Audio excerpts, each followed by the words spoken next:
Uh, Good afternoon, everyone.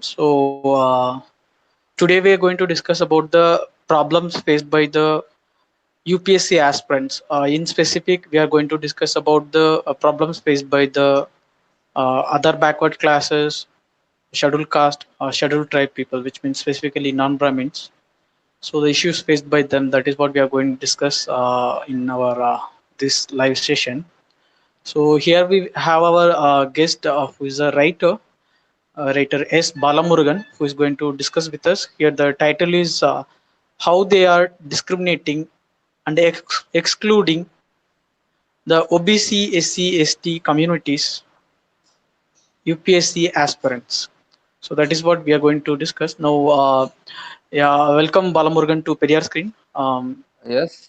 Um, like, Hi. Good afternoon, yeah. everybody. So, initially, yeah. So, initially, I would like to know that. How somebody will stop us from appearing in the examination, or else yeah, UPSC is conducted through a Yes. notification across the country, so Pardon, yeah, pardon. so Come people can again. write directly, but how they will stop it? Ilya, can you come again on? Hello. Ilya? Pardon. Come again, Ilya. Once again, tell me the question.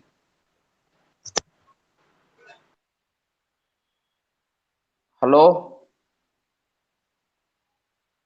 Ilya.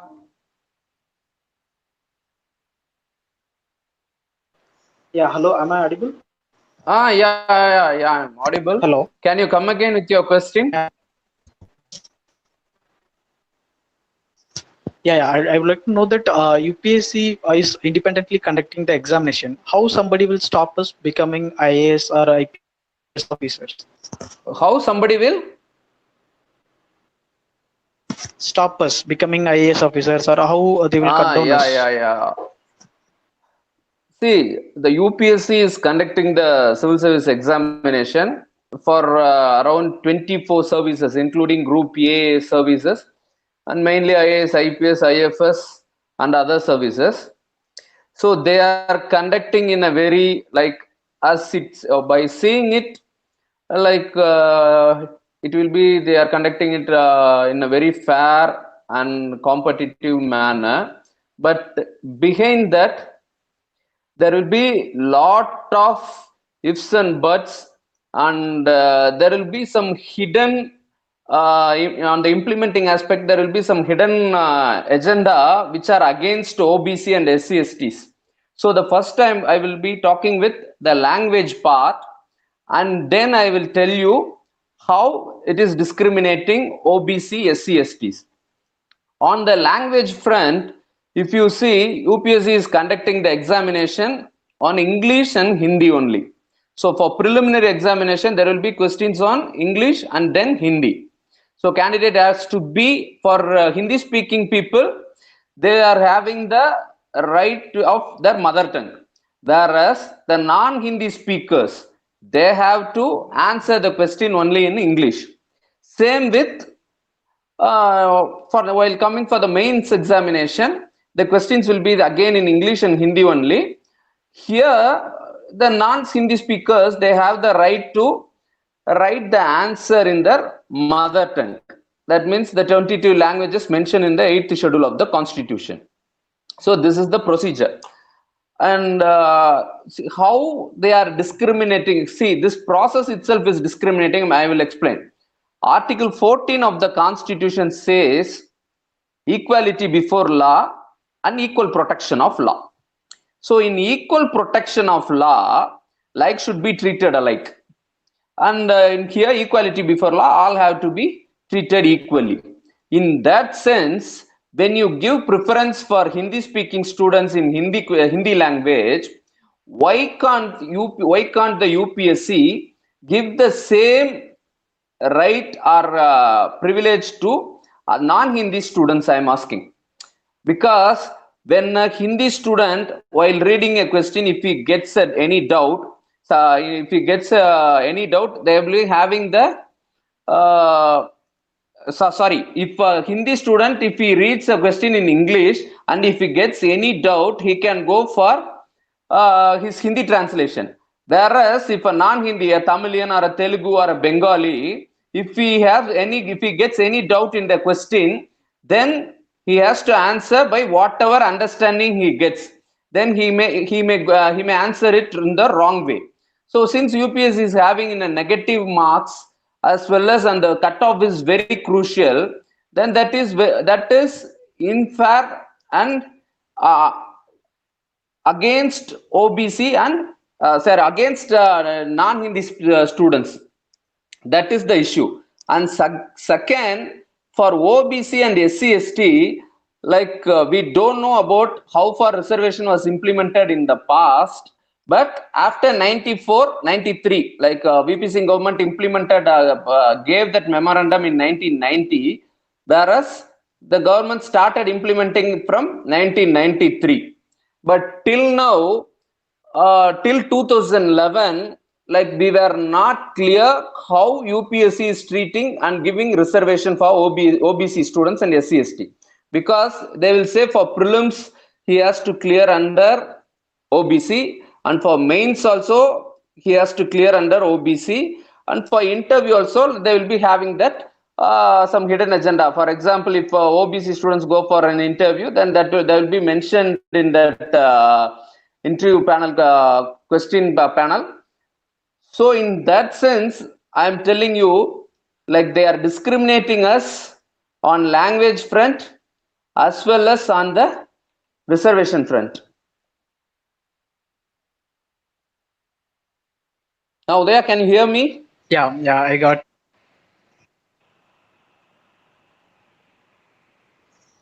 Yeah, so if language is the problem, so apart from southern states, so most of the northern states they know Hindi, Yeah.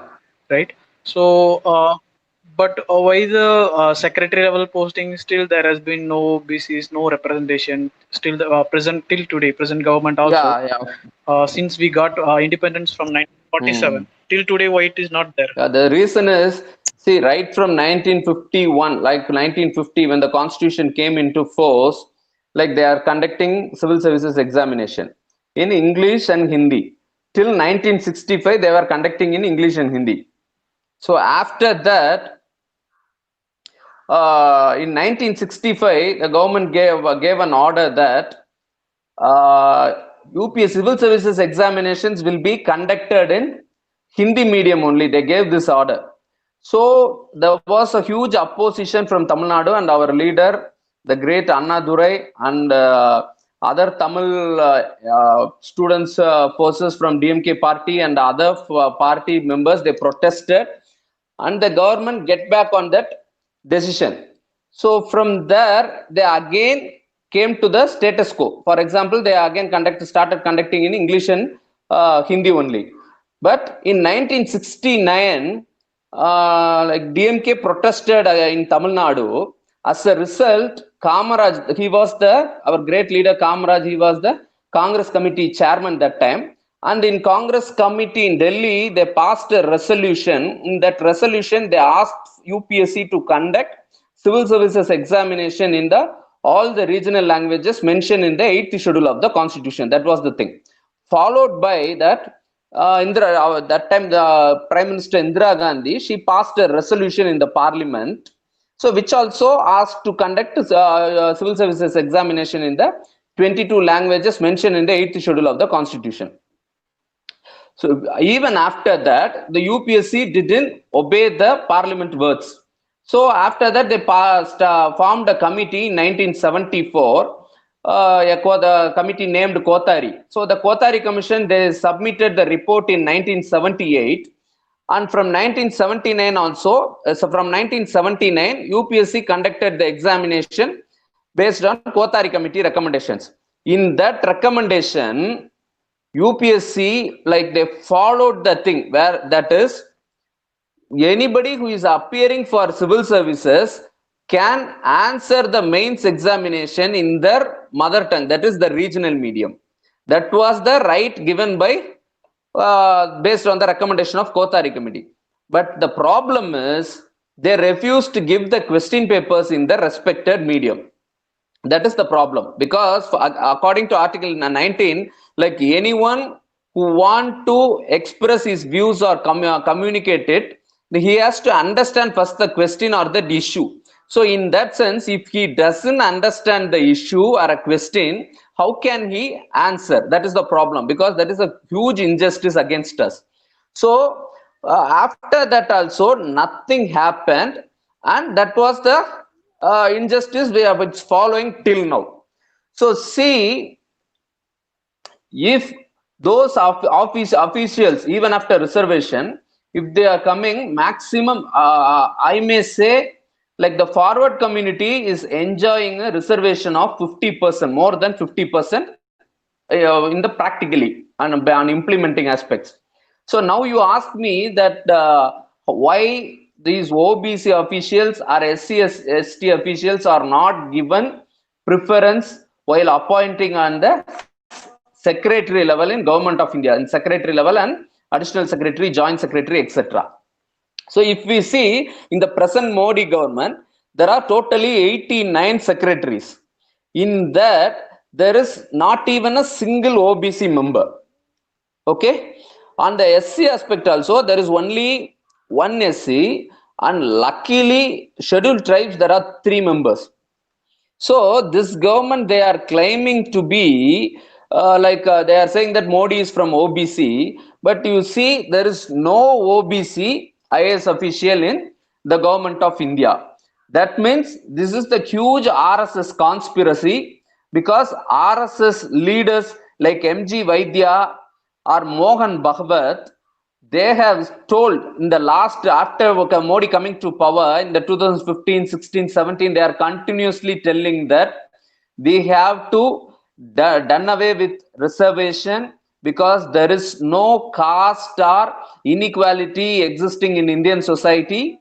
So we have to do away with this reservation concept first for the OBC people, and then subsequently the reservation for SC/ST has to be removed. This is the main ideology and agenda of RSS.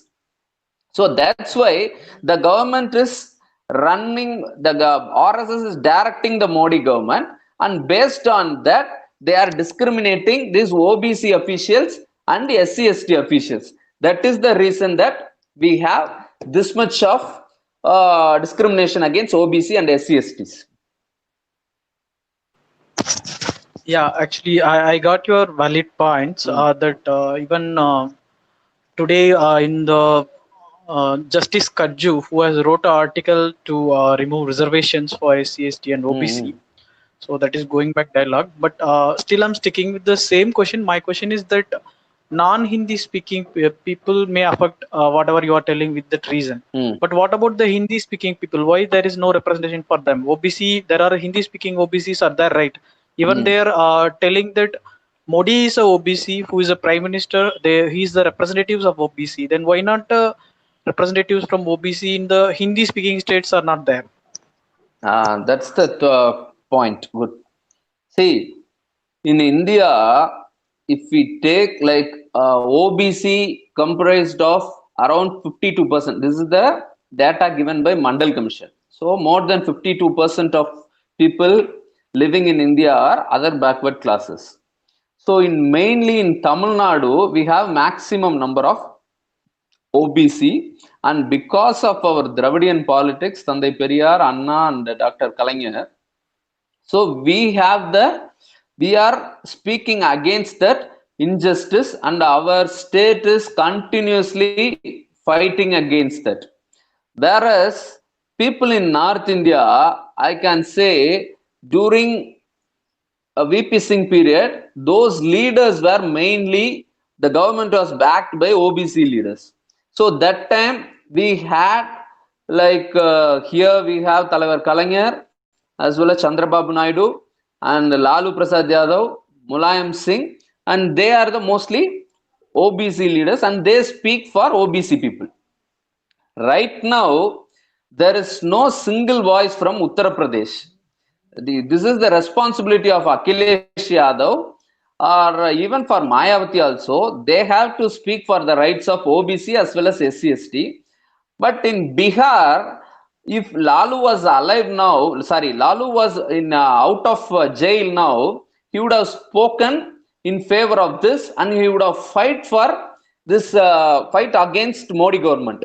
Whereas since Nitish Kumar is ruling Bihar, like he doesn't have any responsibility to look after the issues of OBC people, and he just to stick to his government, just to protect his government, to save his government. How Edappadi Palanicham is running the government here, in that same way Nitish Kumar is running there, and he doesn't bother about the reservations of OBC people. That's the thing.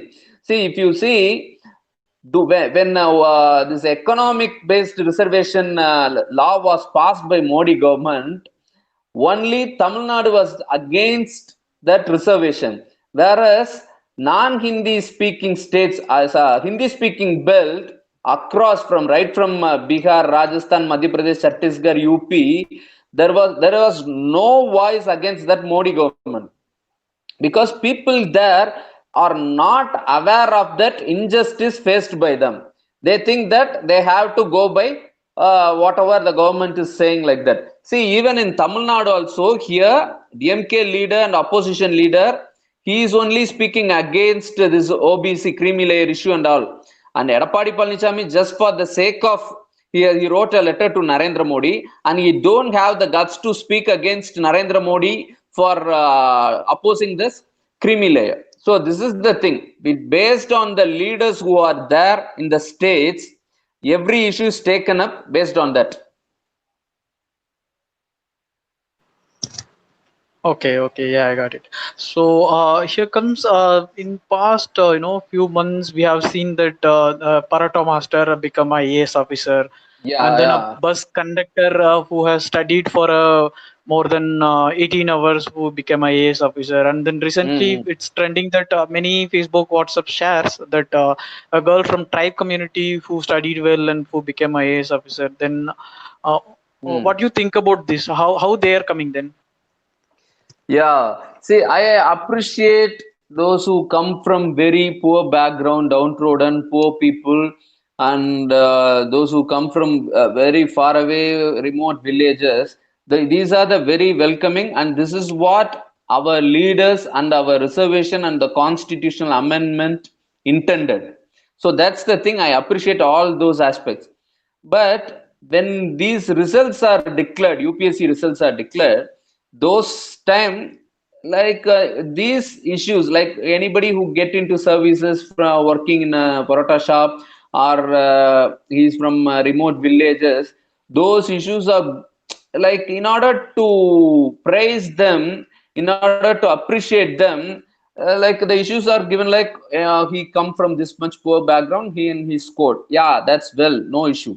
But the thing is, even sometimes they have mentioned that people who wrote in Tamil have cleared civil services and he got IAS, like that.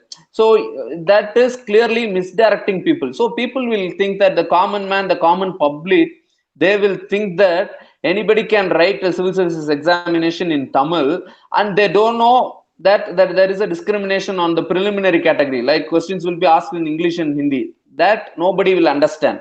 And the mains part also, there will be no question paper in our regional languages. Like only we can write. So these issues nobody will understand, and even our media also, they are not giving importance on these aspects. So we have to first get equal rights on language part. That is, UPSC examination has to be conducted in all the 22 languages mentioned in the 8th schedule of the Constitution. So that is the right we are fighting for. Even I conducted a protest in 2014 asking for UPSC to conduct civil services in all the 22 languages. And one more thing, when we are fighting for this issue and the government is not heeding to our demand, on the other side, in the year 2011, the UPSC introduced the CSAT paper, Civil Services Aptitude Test. So in that, there is an English part, in the comprehension and English part, there is a question on that. So these Hindi speaking people, they found it difficult, and they were against this English part in that CSAT paper. So what they did, and the year 2012, they first opposed it, and subsequently in 2014 and 15, they started representing through the ABVP, that is the BJP Allied Students Organization. So they met the PMO Jitendra Singh in Minister of State in PMO, and they asked to cancel those part, or else to not give any marks for those English part. So these students, they met the PMO, and based on their representation, the Prime Minister office heeded to the demand, and the next year from 2015 they removed that English part in that CSAT paper. Like they made it as a qualifying part. That means they won't award any marks for that. So when a Hindi speaking student, if he gets affected for English part, that English comprehension or English part, they are heeding to their demand, and they are agreeing to remove those part. Whereas we are fighting for the equality in language and OBC reservation. So on that front, they are trying to, on language part, they have not at all heeded to our demand. On reservation part, they are trying to dilute it. So now if you see in that creamy layer part, if they have fixed it for 8 lakhs already. So if any husband and wife from OBC community, if they are working, and if they earn around 33,000 a month, that is 33,500 per month, means they will be coming above 8 lakhs. So the children, the son or daughter, can't avail reservation. See, in that corona period, nobody is having job security, and in private company and corporates, there is a layoff is going on, and that is not secure job. They don't have a secure job. And if in this year, if they earn 40,000 per year, and if 40,000 per month, and if in the subsequent year, if they lost the job, then the student, their son or daughter, will not get the right of reservation. So that will affect the OBC population in the larger part. Yeah, okay. So, but still, if the language is one side, reservation is one side, but the another side, their claim is that talent or else merit. So, if somebody is having a good talent and who is having a hard work, they can simply enter inside. Then how it's like how they are denying it. How even we cannot deny it, right? Who have talent, they are getting it. So see, who are all having the talent and who are all competitive enough, they can get it, they can clear the exam. But the problem is whether they are conducting in a fair manner or not. So on the language issue is the main major thing, that this examination is not fair. And on the OBC part, I will say one more thing. How they are discriminating in that sense, and how they are very much clever enough to do this. One is the UPSC regularly appoints committee. For example, after Kothari, they appointed Satish Chandra committee in 1989, and after that, in 2001, they appointed Alak committee, and in 2004, they appointed Hota committee. Subsequently, Administrative Reforms Commission was formed, and then recently, like 2016, Baswan committee was appointed.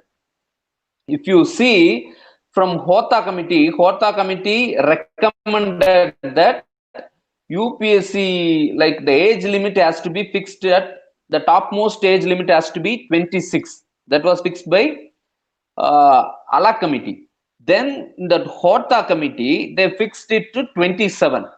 ARC fixed it to 28.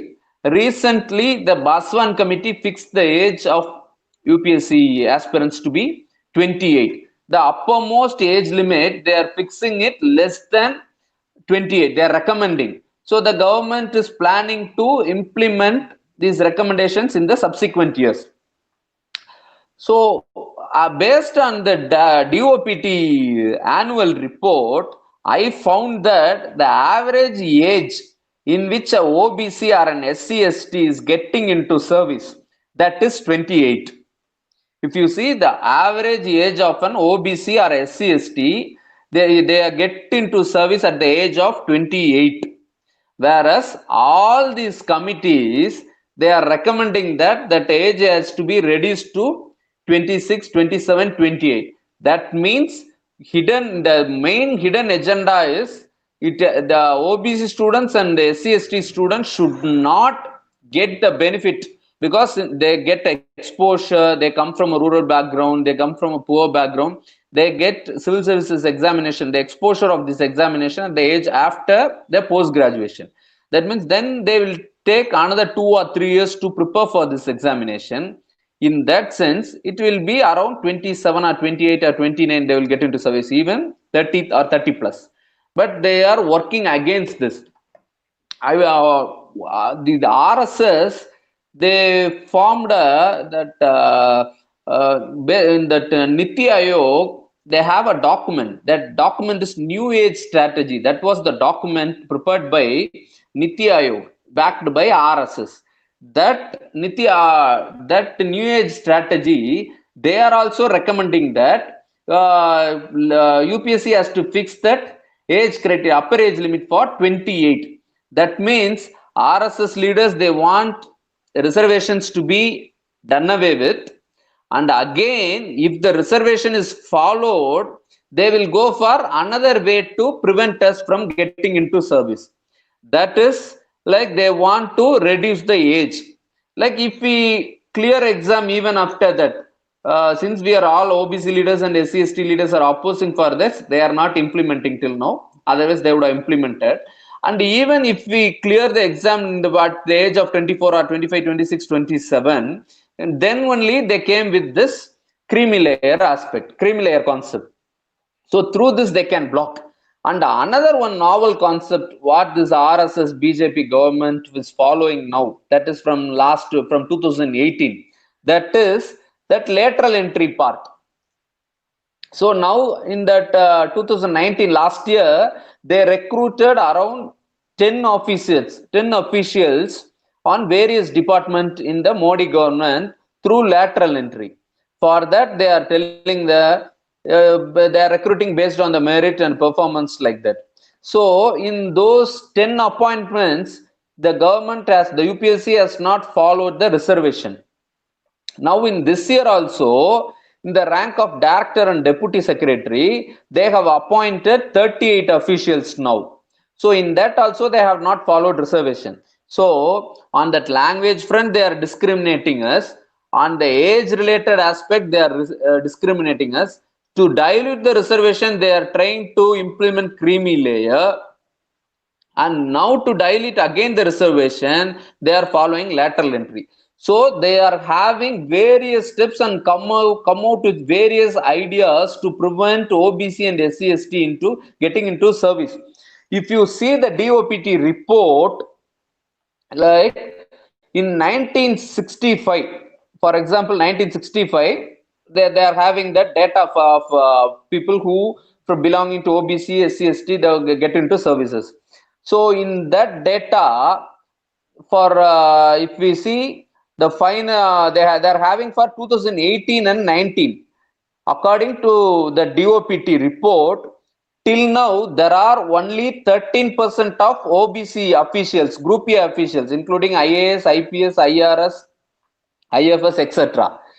Whereas in scheduled caste also, they have only 13% of officials in that.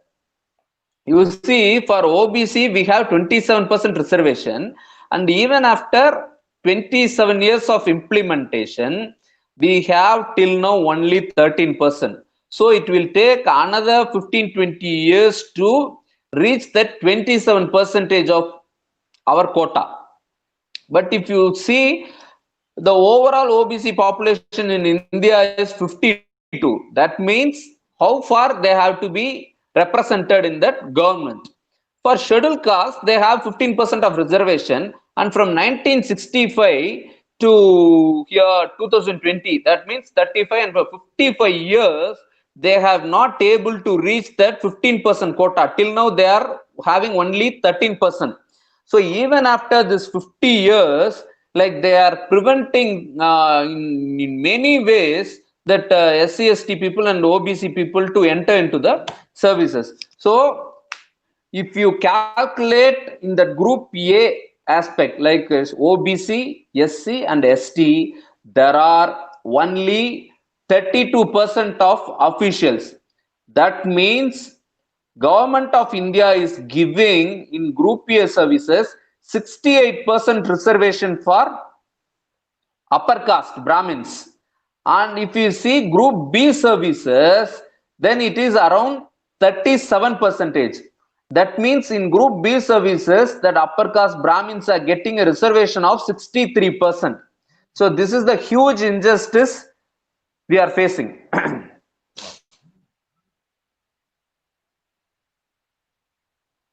Hello, Ilaya, can you hear me? We are in the end of the meet. Yeah, hello. Am I Yeah, audible? yeah. Yeah. So we are in the end of the discussions. Hmm. So I would like to hear from you the conclusion speech that what need to be done by the common people whose daughter, whose son may come write the exams, they may come forward, and what can be done by the political parties. Yeah, okay. So the people affected by these creamy layer issues and reservation issues, language issues are the OBC and non-Hindi speaking people. So people here, as I can say for Tamil Nadu, here these OBC communities, many of them are not aware that this creamy layer or language issue will affect them a lot. These OBC people, they are thinking that if you go and interact, if you go and discuss with any of them, first of all, they don't know whether they come under the category of the OBC. They will say that I belong to BC or I belong to MBC. So the first thing is we have to be very aware how our rights are getting affected. So the students community, they should spread the word and they should take this issue very seriously, because this is not something of a job for any individual or any for any private person. This will, in that large scale, it will affect the policies of the people OBC and SC/ST people, because anyone who if OBC IAS official or SC/ST IAS official, if he gets represented in that higher echelons of the government, then only the decision affecting OBC or SC/ST will be taken care of, and we can have a importance of our people's issues. So here our students community has to create awareness about the injustice faced by us in civil services, and our political leaders already, our DMK leader has started giving our voice, and even other forum already, All India OBC forum, Mr. Talaivar Per, he also gave a representation, and we have to fight it legally, we have to fight it politically, and we have to fight it in the all the front that we have, because on the issues which we have to redress is, first is the language issue. We have to ask the Modi government to conduct like to force UPSC to conduct the civil services examination in the 22 languages mentioned in the 8th schedule of the constitution, and they have to implement the reservation properly to ensure that the every section of the society, OBC or SC, gets the adequate share in that civil services. And then this creamy layer, in this creamy layer, salary and agriculture income should not be included. And again, in that final level, even if they have any plan to reduce the age, that has to be opposed. And even in lateral entry, we have to ask them to implement reservation, because anyone who is competent from OBC community has to be get appointed, or else scheduled caste community has to be appointed. So in these issues, like we have to fight it, and then only like we will have a like policy or ideal law which doesn't go against OBC or SC/STs. So that is the thing we have to ensure. We have to get IAS officials, IPS officials, IRS, or any group officials from OBC, SC/ST community get a proper representation in the union government. So that is the thing. For that, we have to create awareness. So, thank you for sharing your views on how the other backward classes, scheduled caste and scheduled tribes has been affected with the examination methods and how they are discriminating. Even you have explained that they are discriminating by caste, language, religion, as well as age. So thank you for that. We will discuss in some other meet. Thank you. Okay, thank you. Thank you.